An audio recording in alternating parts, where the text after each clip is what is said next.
I'm Margaret Riel, and I teach action research at Pepperdine, and I teach in a program for learning technologies. And so I teach action research with technologies. And of course, it wouldn't make any sense to teach action research and not be engaged in action research yourself. For me, I think action research is a disposition of mind. It is a process of continuous learning. It's holding yourself accountable for continuous learning. So it's saying to yourself every day, how can I do what I do better?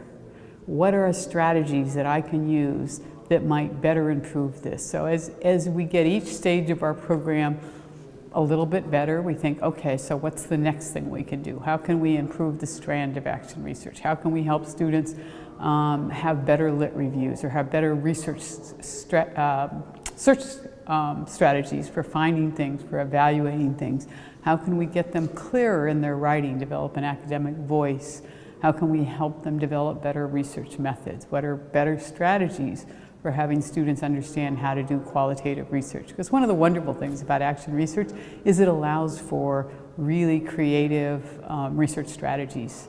You don't have to do things, you don't have to do a survey. You know, you can use all sorts of indirect measures of attention, of progress, and action researchers are often really creative in the things that they use as evidence to show that there has been a change in the direction they're looking in. The other thing that I really like about action research is that it is a systems approach.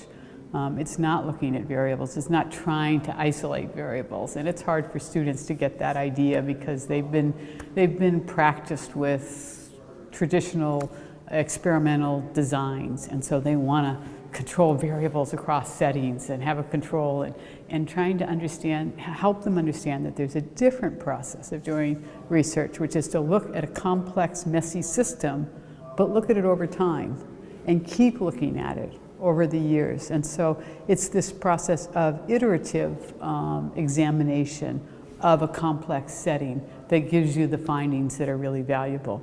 And the findings are valuable, and helping students, helping action researchers be confident in their process of creating really important knowledge that should be shared with other action researchers and with other researchers is really an important part of action research.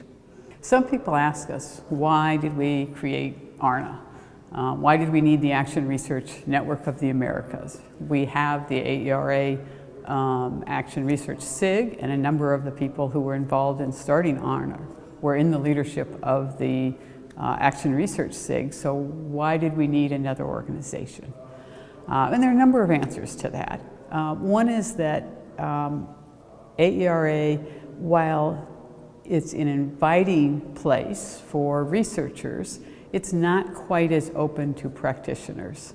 There is a kind of attitude of, this is about the academy, and a lot of groups that organize action research don't feel as welcome by the larger educational community. Now, we want to change that, and that's what the SIG and AERA is working to do. But meanwhile, we thought, why not create an organization that is really sensitive to the dynamics between community-based and university-based action research.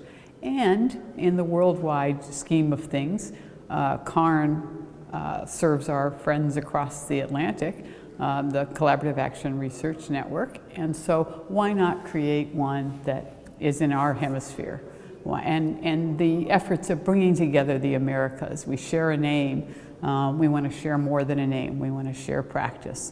So the network of the Americas and the inclusion of the community-based as well as university-based action research is the motivation that got us going. But we also think that the more connected we are as action researchers, the more connections we have to CARN, the more connections we have to other groups that are sponsoring action research. We found a different one. SARNet is another one that we've just discovered, and the more connections that we have with one another, the stronger the understanding and the position of action research in the family of research strategies will become. As webmaster of ARNA, we didn't create a website. we created a wiki website.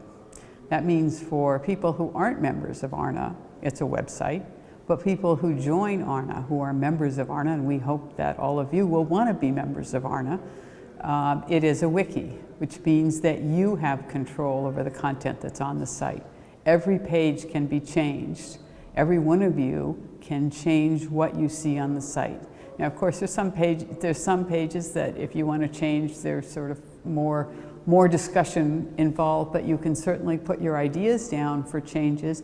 And if you want to change it, go ahead, and we might just change it back, but it doesn't hurt to have your views expressed on any of the pages. We want it to be open, we want it to be inclusive, we want you to be able to bring your ideas to the table. So every page has a discussion, comments at the bottom. You can start a discussion on any page.